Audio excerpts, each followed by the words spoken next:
Hello, everyone. Welcome. My name's Ana Elizarraga. I am the Housing and Economic Development Analyst for the City of Evanston. The focus of today's discussion will be on rights, responsibilities, and emerging issues related to source of income protections for voucher holders. After the presentation, we will be having a question-answer session, if time allows. This presentation was put together by Housing Action Illinois.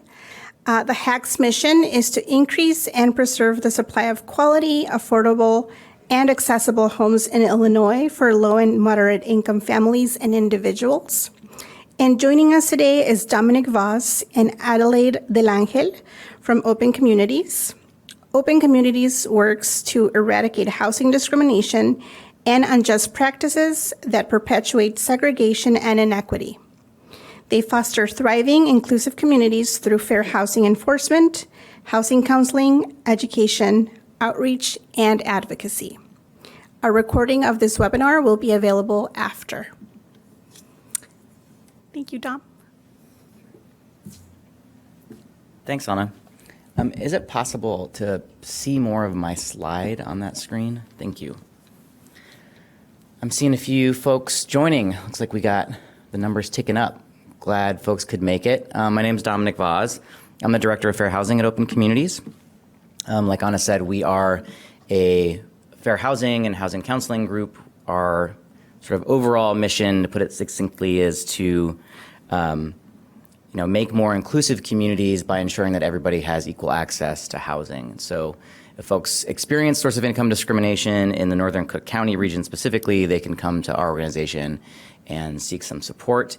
Our partners at Housing Action Illinois supported putting this presentation together with us. They are not able to attend, so I'll be speaking on their behalf. They're great partners of ours, and one of their staff is stuck on the East Coast in a blizzard right now. So diving a little bit deeper into what we do.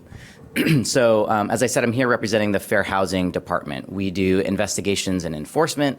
What that means is that we do fair housing testing. If you're interested in being a tester with Open Communities, let me know. That's sort of where we have secret shoppers out in the community that are helping to assess, first and foremost, if housing providers are in compliance with fair housing laws.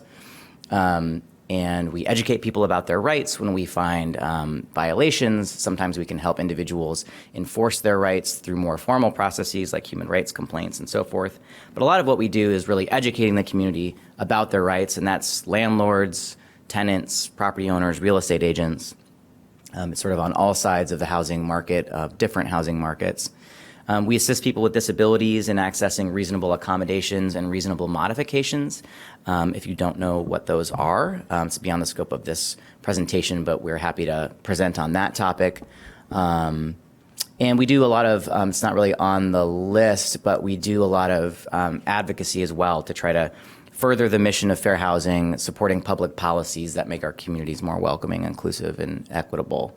Really briefly, we have a couple other really important departments. Our housing counseling department does a lot of kind of financial literacy work in the housing context is the easiest way to put it. It's not fully encompassing all their work, but that's a lot of what they do, like supporting people who want to become a homeowner. They maybe want to do that next month or maybe in 10 years, and they can, our counselors are HUD certified, can support them with understanding the rather convoluted process of purchasing a home and getting prepared to do that. They also do things like supporting older adults with aging in place. We have somebody specialized in reverse mortgages, which is often something that's an option for people later in their life. We have our Illinois Access to Justice kind of sort of a department, more or less, more accurate to say, sort of an activity that spans over all the departments.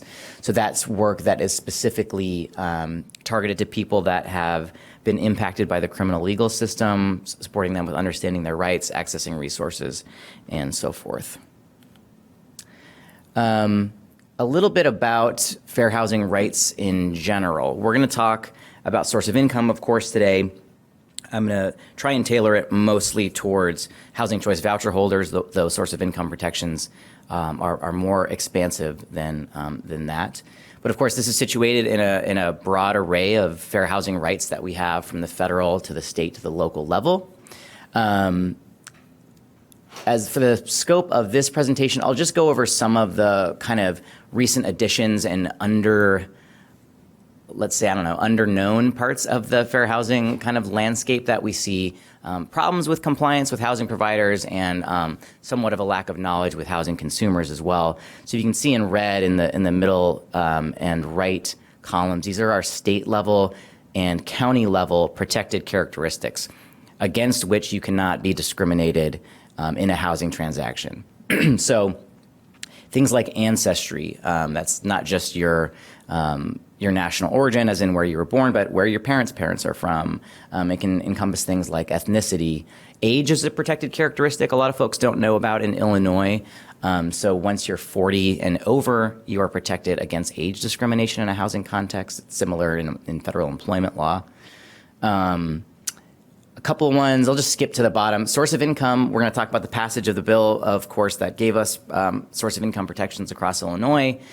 We've already had source of income protections in Cook County and the city of Chicago for some years before that.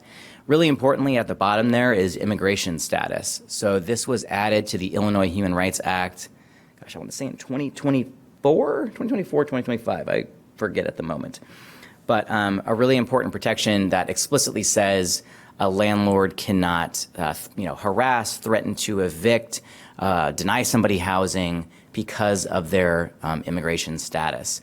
And we would argue that policies that maybe are neutral on their face, but make it so that people of differing immigration statuses cannot access housing, like requiring a social security number to apply to housing, let's say, would also be a violation of the law. In the local level, we have this source of income protection in Cook County law that's been around for some time. And we also have more explicit protections for things like sexual orientation, gender identity, mirroring state protection, and also covered criminal history. I'll just mention really briefly, covered criminal history is this very technical way that the Cook County Human Rights Ordinance talks about its criminal background protections. These are really, really under-enforced, underknown, underappreciated. And we recommend, if folks are not familiar with what your rights are in a tenant screening context, how far back people can look at your background, it's 3 years, what they can consider, what they can't consider, how they need to disclose the results of your background check to you. This is something that we just sort of evangelize here at Open Communities. If you need a presentation, if you need consultation on what your rights are, or what your responsibilities are if you're a landlord screening somebody's criminal background. This applies to almost every housing situation in Cook County. We really invite you to get in contact with us. So, Housing Action Illinois, I'm not typically doing their About Us section, so I'm just going to kind of read from their slide. They're a great team. We work with them on a number of policy initiatives.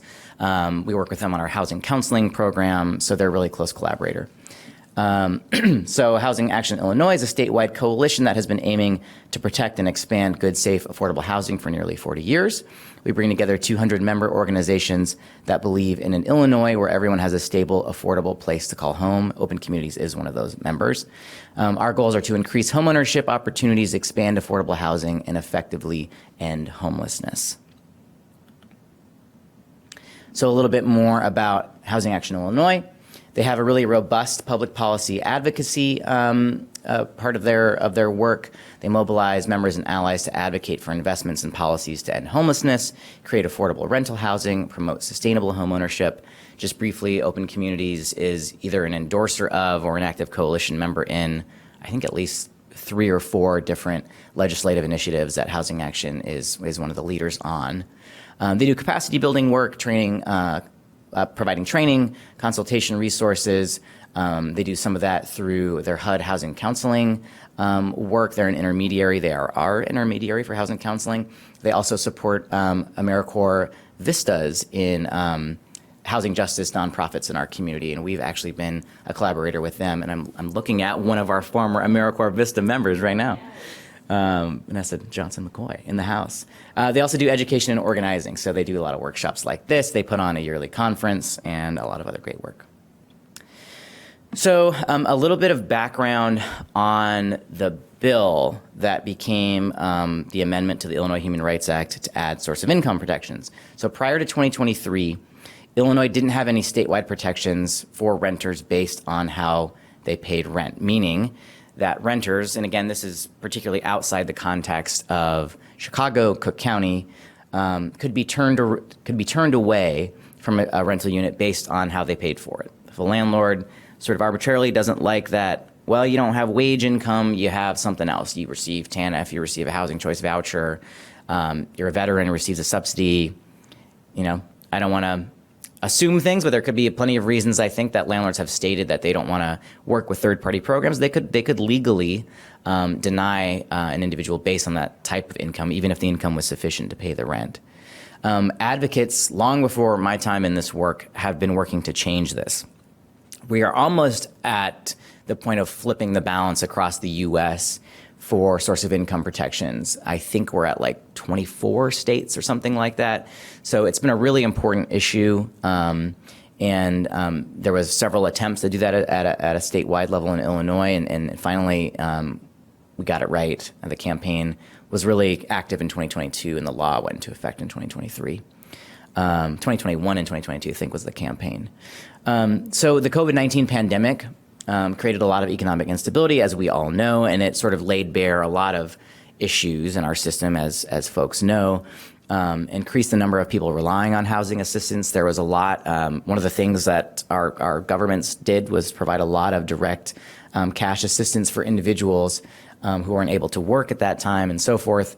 And these protections, came sort of just at the right time. People couldn't really wait anymore to have their source of income protected.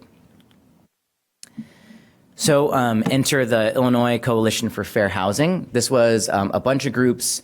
Not all the endorsers and supporters of the effort are represented on this slide, but this is some of the core organizations. So Access Living is a disability rights organization. The Chicago Area Fair Housing Alliance, particularly impacted leaders that were part of the Chicago Area Fair Housing Alliance. I was an intern at that time at CAFA, as we call it, during this campaign, which was a lot of fun. Other organizations are partners at Hope Fair Housing, Housing Action Illinois, of course, Law Center for Better Housing. It was a great group of civil rights advocates, legal experts, and impacted people that made this law a reality. And hopefully we'll have some time in the Q&A to talk about sort of what gaps there are left in protecting people with vouchers and other people with non-wage income and accessing housing. So I kind of went through this mostly already. So just to kind of reiterate what the bill did, it proposed to amend the Illinois Human Rights Act. Our Illinois Human Rights Act encompasses more than just housing. It's not just a fair housing statute. It also protects employment and in other areas. The Illinois Department of Human Rights is the one that administers the law. And this bill proposed to include source of income as a protected characteristic, just as somebody's sexual orientation or their disability status or their religion is protected already under the law. So the two lead sponsors of the bill in the Senate and House, respectively, were Senator Ron Villavalem and Rep. LaShawn K. Ford. The bill was HB 2775. There was a lot of advocacy that happened with, again, impacted people who have vouchers and other non-wage income, working with businesses, working across with like large housing providers. There was really a critical mass of groups that came together to support this group. And so this looks like as of 2025, this is the answer to what I was searching for earlier, 23 states and DC have passed source of income discrimination protections, and we were the 20th state. J.B. Pritzker signed it in the law. The law became effective on January 1st of 2023. We are doing a lot of assessment at this time to kind of look back at the last 3 years and see what has been effective in source of income protections, where gaps are remaining. So we really encourage folks that are online, folks that are here with us, to reach out to Open Communities if you have a story, if you have a concern, if you're a service provider and you see there still being some need for either enforcement of the current law or gaps to make the law more impactful. So we've been, educating folks since, again, people in Cook County, and I say this as a group that does some enforcement work, have a little less of an excuse, I'm talking about housing providers, for not understanding source of income protections, because it's been the law in Cook County for much longer than 2023. But nonetheless, there's a lot of misinformation and gaps out there, and we're happy to provide education on how the program works and how the law works as well. So, excuse me. The city of Chicago has had source of income protections for even longer than the county, since 1990. And the definition is, I think, more or less almost verbatim to what ended up in the state statute. So source of income was defined in that law as the lawful manner in which an individual supports him or herself and their dependents. Fast forward, I guess, another 23 years, then the Cook County Board amended the Human Rights Ordinance, that's the Cook County Human Rights Ordinance, to prohibit discrimination against housing choice voucher holders. And then in 2022, we have HB 2775 getting signed and going into effect the next year. So what exactly do we mean, and what does the law cover in terms of what source of income discrimination is? So I'll just read this definition here. Source of income discrimination is a practice by which housing providers refuse to rent, alter the terms of a lease, delay the processing of, we see a lot of delay, or otherwise provide differential treatment to housing seekers who pay for their housing with legal non-wage income. I have a note here on the slide that really discrimination against voucher holders is not the only form of source of income discrimination, but it is vastly the most common form of discrimination.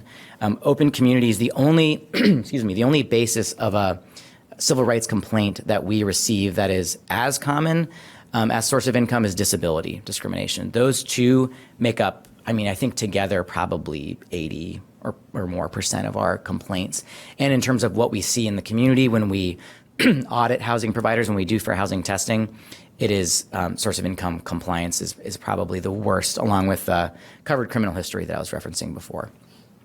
This is a huge racial justice issue. There's no other way to frame this. There's no other way to understand the history of stigma with housing choice vouchers. Folks might know housing choice vouchers as the Section 8 program. That's still technically accurate to call it the Section 8 program. We generally try to avoid the term unless it's just about making things make sense for folks, because Section 8 has sort of been used kind of slanderously and euphemistically over the years. It's deeply associated with low-income Black renters. Most of the households in Cook County are female-headed households, and we want to do what we can to work against that stigma. A lot of times, not all the time, but a lot of times, discrimination against the program itself is sort of a proxy for racial discrimination, and we've seen that in our testing. Sure, go ahead, sir. Do we want to save questions for the end? Anna, I don't want to mess up the flow. Yeah, and we'll have time at the end. Okay, if you want to jot something down, Sue, that'd be great, and we can come back. So, who is covered under these laws in general? This is sort of a general slide, and not getting into each layer of source of income protections. Again, we're talking about a few different laws here. We're primarily talking about the state law. At the state level, liability is similar to what it is in the Federal Fair Housing Act. To make this non-technical, it covers the vast majority of housing providers with a couple of big exemptions. Small landlords that have 4 units or less and live in one of them are exempted from the state law, as they are for the Federal Fair Housing Act. Again, source of income is not part of the federal act, but it has the same kind of exemption structure. That doesn't speak to local law. The Cook County law does not have that kind of exemption, just to put that out there. Broadly speaking, liability under these laws is really broad in terms of who is liable for a violation. It's not just the person that's renting a unit. It's not just the landlord or a real estate agent. And this is about fair housing, really liability in general. It's mortgage companies, it's neighbors, if somebody's harassing a neighbor based on a protected characteristic. It's the condo board. It's even in other, probably less so source of income contexts, but even vacant land where developers are planning a development, and let's say there's public statements about who they want or who they don't want living in that development, that could easily be a fair housing violation. In terms of what kind of dwellings is the way they talk about housing in the Federal Fair Housing Act, and possibly in the state law too. Let's just put it at that it's very, very broad. It's not just apartments and condos, single family homes. When people look at does something count as a dwelling, and there's a sort of gray area, the kind of analysis is it used as a person's primary residence? Do they have other places to go? Do they get their mail there? So there's questions about like hotel scenarios, and generally speaking wouldn't be covered in a hotel, but if it's somebody's long-term residence and is being treated that way, I think there's been some case law on that becoming considered somebody's primary residence. I'm sure what slide we're at or when you want to jump in. Okay. So a couple of indicators of source of income violations, and just know that these are not just indicators of like this is on its face a violation of the law, but suggesting a policy or a practice that could in its effect also prevent most voucher holders from being able to access that housing.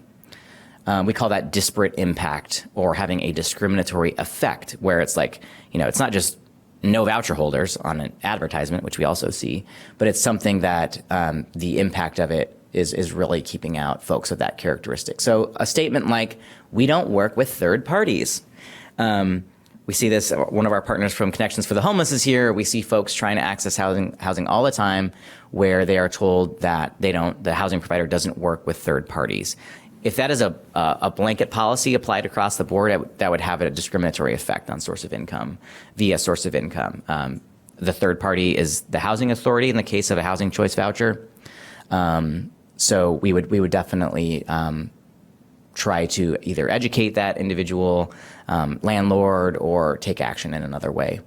The owner of the building sometimes just doesn't complete the paperwork in time. We've had brokers really be pretty honest with folks looking at apartments to say, this owner, he kind of lets the applications of voucher holders just kind of sit on the desk. Well, it's certainly implying some kind of intentional delay. If not intentional, then unintentional delay. Sounds intentional to me, and that could certainly have a discriminatory effect, or really that reads to me like intentional discrimination. The screening company who screened the tenant says that they have insufficient income. We're flagging this one because most of these algorithmic screening systems do not, they don't take vouchers into account properly. They don't calculate if there's a minimum income ratio, like you have to have 3 times the rent. They usually don't calculate that correctly. There's a separate bullet addressing this specifically, but there's other indications in these screening software reports that they're not really considering the income properly. Minimum credit scores to housing choice voucher holders, especially when they have 100% subsidy. That 100% subsidy piece is directly language from the Illinois Department of Human Rights. That is not binding law, but the Illinois Department of Human Rights has said, and I think most folks can find this intuitive, if somebody's got 100% of their rent guaranteed by contract, by essentially a government agency, a quasi-government group, what sense does it make to evaluate their likelihood of being able to pay rent via their credit score? Not much, right? I mean, the rent is guaranteed. Even apart from 100% subsidy, a housing choice voucher and a few other types of income are adjusting, they adjust. So if your income dips, my job doesn't do this, but if my income dips, then the housing authority, the voucher will increase in the amount. So you're only paying 30% of your income. This is another point of education. We try to educate landlords that this is in many ways a much more stable form of income than wage income. I just mentioned the rent to income ratio. I think there might be a chance for us to talk about that more in depth in a second. And the last one, only showing homes in areas with concentrations of voucher holders. That's steering. That's often going to be, because of the demographics we talked about, almost looking exactly the same as racial steering. So a big no-no, and something we have partners in active litigation right now with large housing providers in the Chicagoland region, alleging that they were steering voucher holders to certain buildings, to certain areas of the city. So I'll do this one and then hand it to my colleague, I think, after this. So intent versus effect, we mostly covered this already in terms of discriminatory intent. I'm intentionally treating somebody different on the basis of a protected characteristic or something that has a discriminatory effect or a disparate impact. Again, just fancy words for saying that the impact is having the effect of keeping one group out at a much more disproportionate rate than others. So I gave an example of this. There was a case that we investigated where there was a chat bot that was telling folks online in email follow-ups that if they mentioned words like voucher, Section 8, I forget what some of the other trigger kind of words were, they were given messaging that no vouchers were accepted. This was being enacted, or this activity was being implemented across a large amount of housing stock across 16 different states. We filed a lawsuit on the basis of race discrimination in part, because when we looked at each of those metropolitan areas where this was happening, there was a hugely disproportionate amount of people of color represented in the voucher program.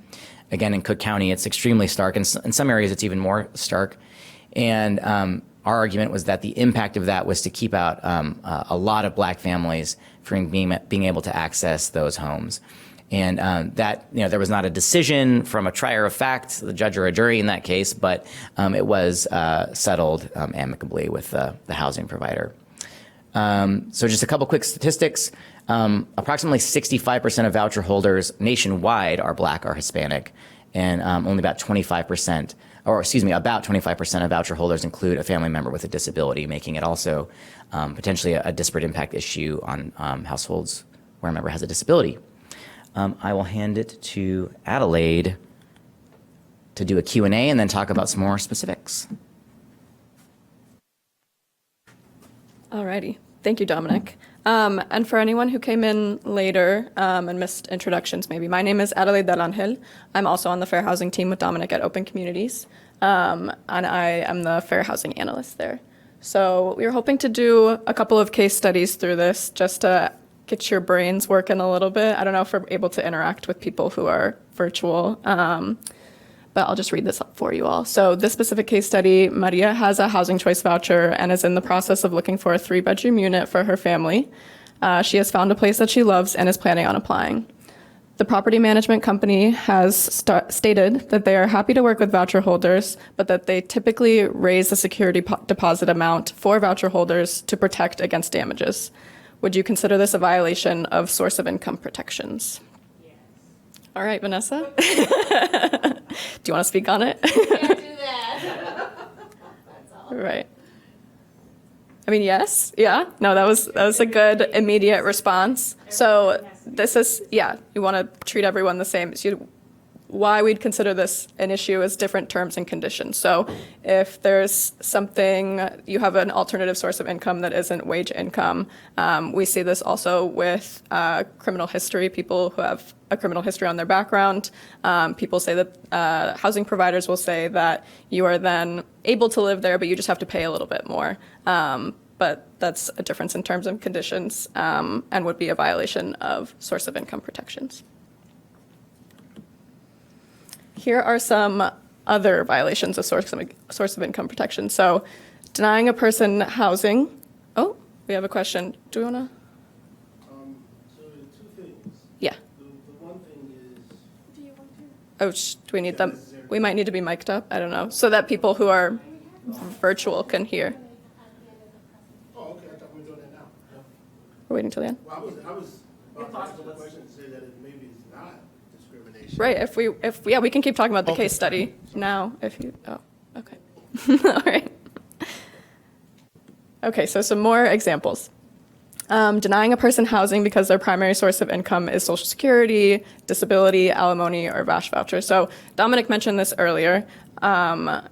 Source of income discrimination against voucher holders is the most common one that we see, but that's not the only source of income that is considered to be non-wage income. So Social Security is one that we see commonly, disability, and they should be treated similarly as legal income and considered when people are applying for housing. Treating renters differently based on their source of income, such as offering worse terms or higher security deposits. So that's exactly what we just saw in that case study previously.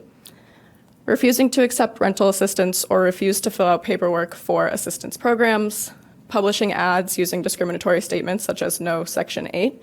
Dominic had mentioned earlier these exemptions that differ depending on what level of government or protection you're looking at.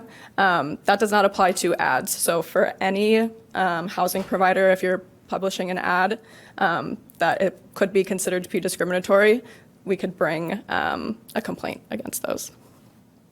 And then the last one here, indicating that the unit will not pass inspections and therefore cannot receive a family using a voucher. We'll see this, maybe not regularly, but one of the more common things is that a housing provider will say that they're not set up for Section 8, which doesn't really mean anything, or that they wouldn't pass the inspection. And that's kind of a red flag anyways, because why wouldn't you pass an inspection? Here are some additional SOI discriminatory acts. So a housing provider requiring proof of employment and refusing to accept alternative documentation of income, a housing provider charging different fees, security deposits, or rent, a housing provider rejecting or stalling an application once they learn that you pay your rent using non-wage income, a housing provider refusing to participate in the necessary inspection for housing for voucher holders, or refusing to fill out necessary program paperwork. So very similar to the other examples that we had seen previously. All right, so this is what Dom had mentioned earlier, this rent to the income ratio for voucher holders. So we'll see this commonly where housing providers will have this kind of base level 3 times the rent income. And it's very common that we'll see this improperly applied to voucher holders. So 3 times the income for a wage versus 3 times the income for a voucher holder is different. So for voucher holder payments, they must be included in the calculation of the renter's income. So to calculate properly the rent-to-income ratio of a prospective housing choice voucher tenant, a landlord should only consider the portion of the rent that the voucher holder applicant would be directly responsible for. So here's a very simple example way to break it down. A unit is $1,500 a month, and the eligibility policy for the tenant to have an income must be 3 times the rent. So, however, the housing authority is going to be paying $1,000 of that rent monthly, leaving $500 left to the tenant to pay. So their tenant portion is only $500, not the $1,500 in total.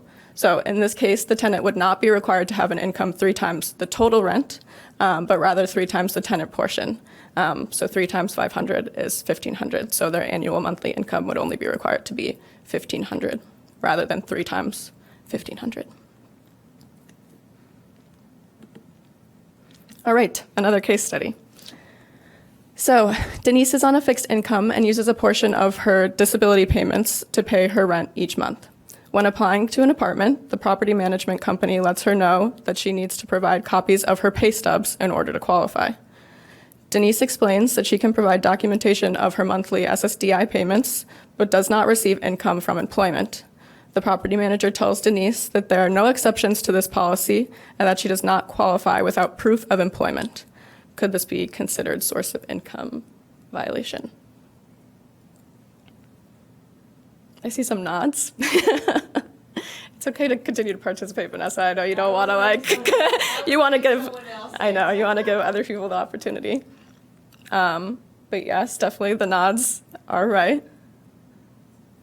Did you want to say something? No? Okay. So we had mentioned this as a potential violation earlier, that requiring this pay stub specifically and not having alternatives as an option would violate source of income protections. All right, so now we'll get into a little bit of what to do if you, in particular, someone you know has faced discrimination, or if you're a member of the community that might not have experienced directly, but might have seen source of income discrimination happening. So have you specifically experienced or witnessed source of income discrimination? Here's how Open Communities specifically can help, and other fair housing organizations. So we specifically cover North and Northwest Cook County, but there's lots of fair housing organizations throughout the state that can help depending on where you're located, but we cover Evanston. So here's how we can help. Direct advocacy or education with the housing provider who may have violated the fair housing laws. So this will occur when someone who may have experienced source of income discrimination comes to us directly. We can then educate them on what their rights are specifically. And if it's, especially in an instance where maybe a voucher holder is looking for a place to live and they're really interested in this place, but they got a pretty flagrant denial, then we can talk to those housing providers directly to say that they may be violating the law and how we can support with trying getting that person housing more quickly. Next would be support with understanding the options and remedies available to you, as well as support with pursuing further action. This can include filing a complaint or getting connected to legal resources. So that providing education is usually the first step, and we'll see how we can intervene initially. If we're not able to make headway through that direct interaction, then we'll provide guidance on how we could potentially provide you with support with filing a human rights complaint moving forward. That last one, the using fair housing testing to gather additional evidence of discrimination in order to build a case against the housing provider. So this is something we would typically do in conjunction if we plan to file a complaint. So housing testing is a really helpful tool for us to build evidence in our cases. So if we have an individual who faced discrimination, we want to see if maybe there's other examples that we can find of this happening through testing. And then how can community members support with fair housing enforcement? So if you yourself maybe are looking for housing or are looking at advertisements for rental properties, you can report these discriminatory ads and practices or policies that you might see online to Open Communities directly. You can report cases of steering of voucher holders to or away from certain areas. We also see this happen through our testing sometimes, but property managers or agents might feel safe to discuss discriminatory practices with other professionals or with people who aren't of that protected class. So if you're someone who doesn't have a voucher, you might have a privilege to be able to discuss this with other professionals and see how they might be treating people. You can report this to Open Communities as well. We can then investigate this provider to gather further evidence, working to fight bias and stereotypes and stigma that are commonly applied to voucher holders in particular.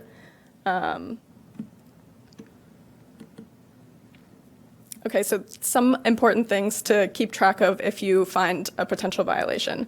Documentation is key, especially written documentation. So some helpful details to document are writing down exactly what happened. If this happened over the phone, writing down a narrative of the conversation that you had. What was said in the interaction, the person or the persons that you interacted with, the date and time of when this violation occurred, the address of the housing you're trying to rent, and keeping any related ads, emails, or texts related to the interaction. So having written documentation is really the key part of this. So if you did interact via text or email, keeping track of all of those records is really helpful for us, especially too, if we're looking to build a case later on. All right, and then this is a little overview of the complaint process. So there's a little note at the bottom of this, and Dominic mentioned it a little bit earlier. There are different venues for which we could file a complaint. For us, it typically looks like filing with the Cook County Commission of Human Rights or the Illinois Department of Human Rights.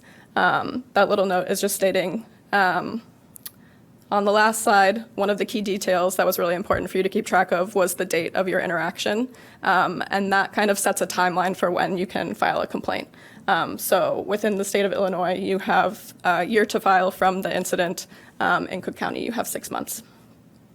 And then through the complaint process, so there's the intake where you'll file your complaint and it'll be assigned to an investigator.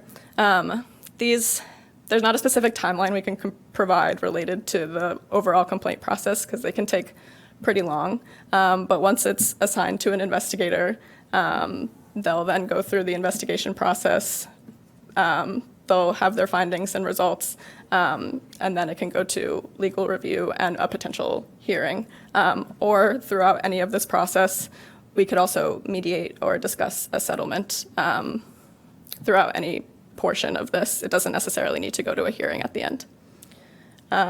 Potential remedies that we could ask for through the complaint process. So monetary damages, compensation for damages for economic losses or injuries, punitive damages, injunctive release. So a court order to stop certain conduct or to remedy a situation. An example would be forcing a provider to accept an applicant. Civil penalties, so fines to vindicate the public interest.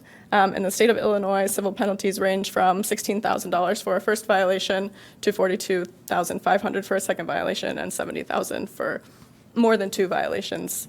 And then another remedy would be attorney's fees and costs if you're working directly with legal support. We at Open Communities are not legal representatives, but we are able to support through the complaint process. So is this an Open Communities process then? So you guys do give and take? No, so this is with the governing body, I suppose, the Human Rights Ordinance. Yeah. All right, well, that was perfect timing, Sue, because now we have time for questions, as well as questions if there's Q&A or participants who are with us virtually might have questions for Dominic and or myself. Thanks, Adelaide. There's also some, maybe I'll wait to see what questions. I know we had a couple get generated in the room here. At some point, I'd love to sort of talk about what we've seen as some of the gaps that we know about right now, and we're doing active work to survey fair housing groups and our partners, to talk to people at the Housing Authority, to talk to voucher holders, and hear about what is still kind of major issues that are preventing meaningful access to housing for people with subsidies. So I have some of those things I just want to highlight and talk about. Some of them specifically apply to Evanston too, and we could all do something about it. But I'll let folks kind of answer or ask some questions, and then I'll maybe dive into that for 5 minutes. Yep, I've got one. So my question has to do with, we have so many voucher holders who just can't find apartments. It just takes forever. And is it, I mean, I think a lot of them may not be like any of these instances of discrimination, but so often landlords have choices. You know, they have more applicants than they do apartments. And so it's just easier for them to pick somebody who's not a voucher holder than somebody who is. Yeah. So that's not discrimination, correct? Or is it? If the basis, if it's like but for their source of income status, you know, if but for the fact that they're a housing choice voucher holder, they would be at the top of the list, and you can prove that some way or show evidence suggesting that it's more likely than not that that was the reason. That's like the civil burden of proof. Is it more likely than not that that was the reason? Then you'd have a claim there that the law was violated. But like you're saying, it's a little bit of a black box to figure out what was going on in the housing provider's head. How many people are they looking at? So yes, I mean, it's complicated to really uncover that sometimes. You're Okay, right. but that helps. It's hard to prove. Yeah. It's hard Yeah. to prove that it was just because of their voucher. Okay, Right. but that helps if they would have otherwise been at the top of the list. Yep, and if that it's knocks but them for down. that source of income, that's a protected characteristic, just like their race or their disability status. And then whenever you think it's appropriate, I'd love to talk about the credit score bill. Yeah, that yeah, we're yeah. doing. I think that's what you were alluding Let's to. do it. I mean, that was one of the things I was going to talk about. Let's see if there's other questions, and then we can dive into reform and gaps, because that's actually what I wanted to do with part of this presentation anyway. Next. Good.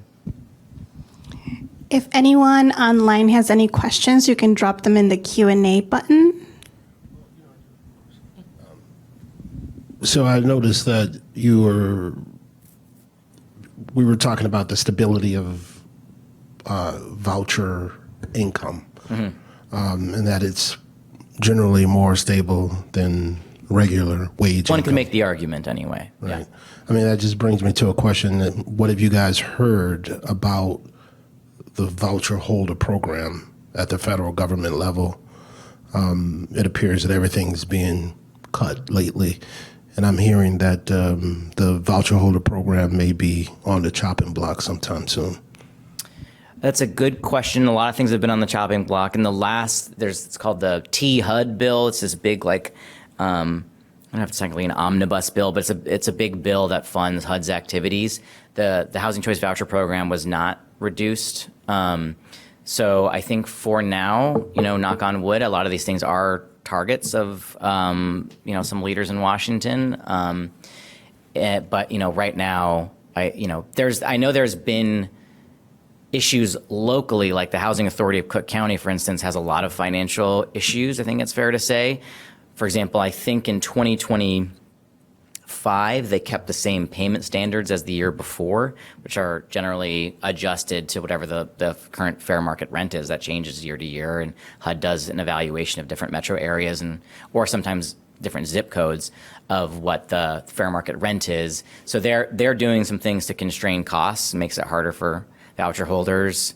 The process is notoriously challenging. A lot of great folks work at the Housing Authority, and it's really it can be a slow process, which gives credence to housing providers that sometimes are frustrated by the program because it takes a while to get the inspection out there. So we would always advocate for more resources so that they can get the process done efficiently, and landlords don't have anything to complain about, right? A lot of times the process moves a lot quicker than people think and assume, but there's plenty of room for improvement. Over the nation, I'm not aware of any current threat to defund the program en masse. Yeah, I maybe speak a little bit to it as well, just anecdotally and interacting and speaking with voucher holders directly. Not that the program itself is being cut, but where people are seeing these constraints that Dominic was alluding to a little bit is that the wait list to become a voucher holder, the wait time is very, very long. And then another part that Dom also mentioned is that people's payment standards haven't increased in maybe a way that they had expected, and making it harder for them to find a unit that they would prefer to live in, making it harder for them to move. So constraints in that area, less so the risk of them just losing the funding entirely. I have sort of a related question. If somebody Hold on, is Sue. talking to a landlord, Somebody's with a voucher is talking to a landlord, and they sort of start the process, and it's taking a long time with the housing authority and so on. And the landlord gets another applicant who can just take the apartment right away. Landlord doesn't want to lose rent, so they give the apartment to that other person. Is that? Good question. So I was saying that we're kind of surveying partners, looking for gaps. I did the same survey about what are some of the gaps that we're seeing, what are some of the biggest barriers. One is credit. Another is holding policies. I don't want to make a legal statement blanket. I think context is important. What I've been told in talking to partners and attorneys is that I don't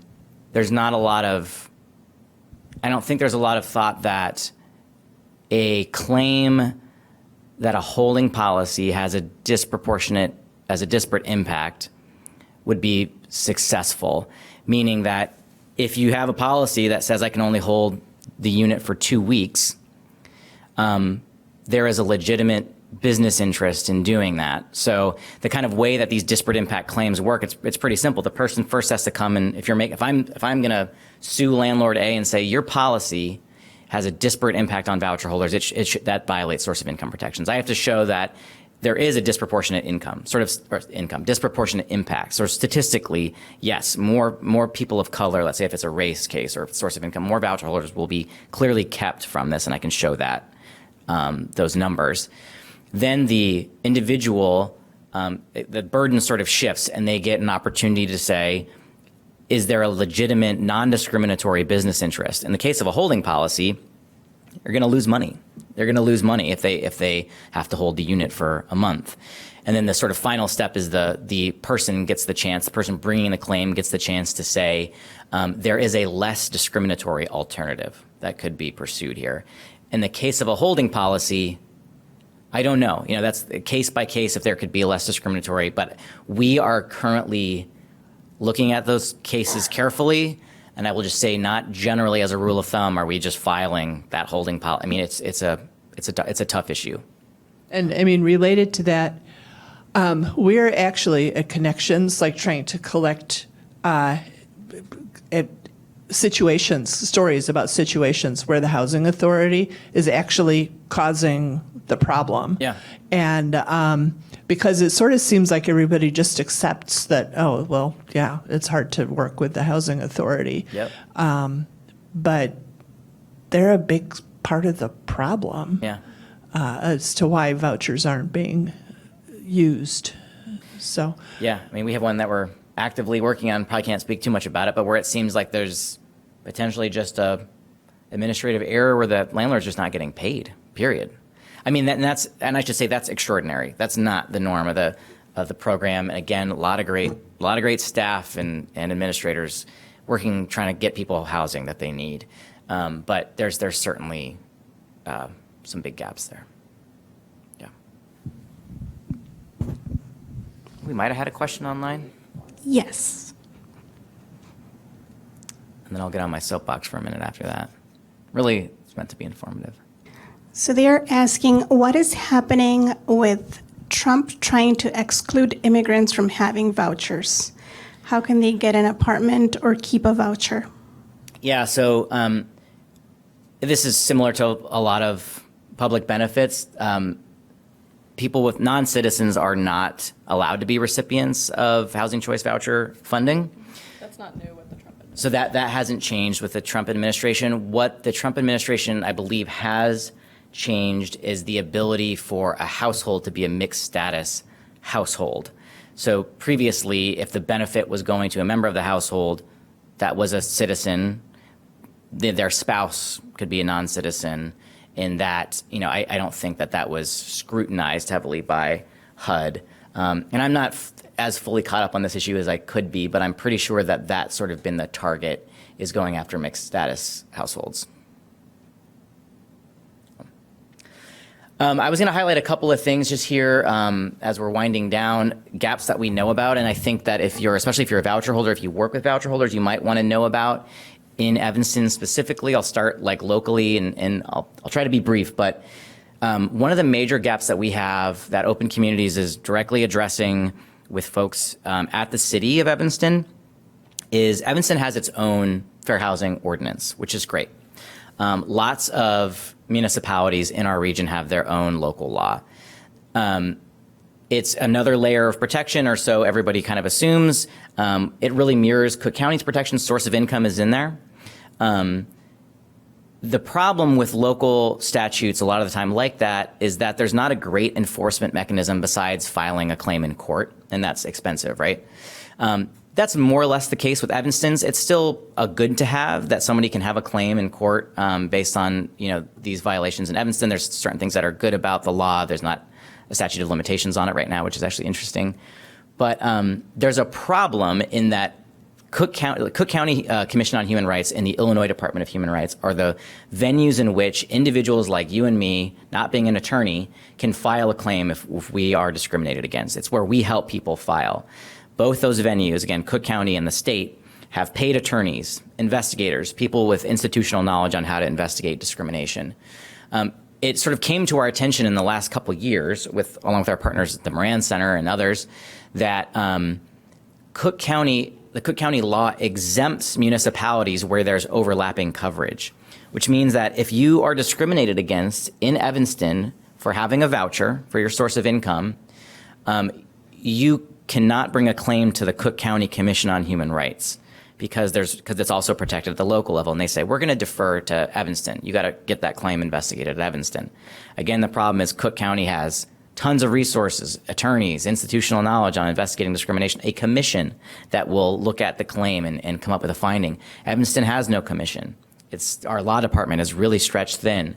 So we want to try and figure out ways to change the law so that everybody in Cook County has access to the Cook County Commission on Human Rights. That's one issue.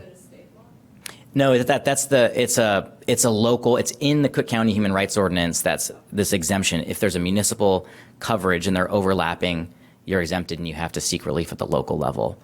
It was not anybody's intention in passing local laws to do that. They were trying to increase protections. One other thing, and I don't know, Sue, if you still have a mic, or Anna, if you want to pass it over to Sue, we could talk about this credit issue is one of the major barriers that we see. I said earlier, if somebody has 100% subsidy, there's this guidance from the state that could be a source of income discrimination if somebody says, oh, you need a 720 to qualify. You don't have it, too bad. Even though your rent is totally covered by your voucher, too bad. So there are advocates like Sue Lobach in the House and Open Communities and others supporting this coalition that are trying to change that at the state level. So Sue, I don't know if you want to talk about that for a second. Sure. So we suggested a bill to Representative Olakal to amend the Human Rights Act to say that if somebody has a voucher or a guaranteed source of income, that landlords can't use credit score as a way of saying you can't have this apartment. And it is Bill HB 5394 and credit score discrimination against voucher holders. And we're building a coalition to support this bill right now. I've never run a bill before, so I'm not quite sure how this is going to go. It's still in the Rules Committee. We're hoping it gets assigned to the Housing Committee of the House of Representatives, and we're hoping for a hearing like on March 18th. And if everything goes like super smooth, then it'll get passed and moved to the Senate and get past the session. Don't know. What we're looking for from partners is we're going to be sending out a sign-on letter. So we will be asking people to sign on to that, specifically organizations that serve people who are experiencing this problem.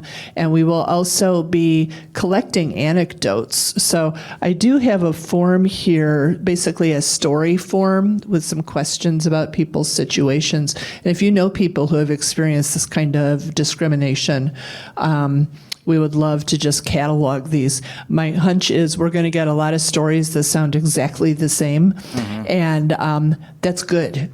That will help this bill. We want as many as possible. Yeah. So I've got that form, but what I might do is share it with you online because that'll be the easier way to do it. So Yeah, and if we have I don't know if we'll have an attendee list from Zoom, but we can follow up with folks on ways to advocate, to submit your story maybe, and Sue's contact, my contact, so we can get folks to the right place. But yeah, I mean, if folks, do we have an open question? Let me just wrap up this piece. Do folks know why credit was created? It was created to offer sort of more equitable, objective assessment of somebody's likelihood of defaulting on a loan. It was never created to assess the likely success of a renter. The vast, vast majority, very few exceptions, of rent payments do not get successful on-time rent payments don't go to your credit score. There was a HUD, there's a reference in a piece of HUD guidance from 2024 is from the federal government that says that there are no known studies that show that credit is predictive of renter success. So this is a super important issue. Yeah, it's from a 2024 FHEO since rescinded guidance, but nonetheless, I have it. I can give it to you. Yeah. We have a question online. It says, what if the tenant has a voucher with 100% payment but has an eviction? Can a landlord refuse that tenant? Yeah, so I mean, sort of eviction screening has a lot of the same components and civil rights concerns as the credit issue. People call it the Scarlet E once you have an eviction filing on your record. In that very same piece of guidance that I was just referencing with Sue, they referenced some academic work that showed, folks know who Matthew Desmond is. He wrote a book called Evicted and Poverty by America. He's an academic, and he did this study that showed it was a large percent, I don't know, something like 15, 20% of these records that they screened, tens of thousands of records, were ambiguous as to the resolution of an eviction. What that means is the landlord's looking at, should I consider this tenant? Should I accept them? There's an eviction on the record, but you have no idea whether it was successfully resolved, whether it was resolved in the tenant's favor, whether it was just dropped. So an eviction filing becomes the same as an eviction order was carried out and that person was evicted. I would make some of the same arguments if the rent is guaranteed. The vast majority of evictions are for non-payment. That's probably an irrelevant indicator. If there's some underlying conduct that might be able to be assessed, or tenant, rental references that showed some risk there, maybe that has some more weight to it. But I have the very same concerns about eviction. And we can talk more about that if you want to contact me directly. Happy to put my email in the chat if that's possible. And with that, I think we're at 12 o'clock, and I want to respect everybody's time here and for letting us use council chambers. Glad folks were able to make it online. Please do follow up with us. Thanks for our partners at Housing Action who helped us with the slides and put this together, and all of you here in the room.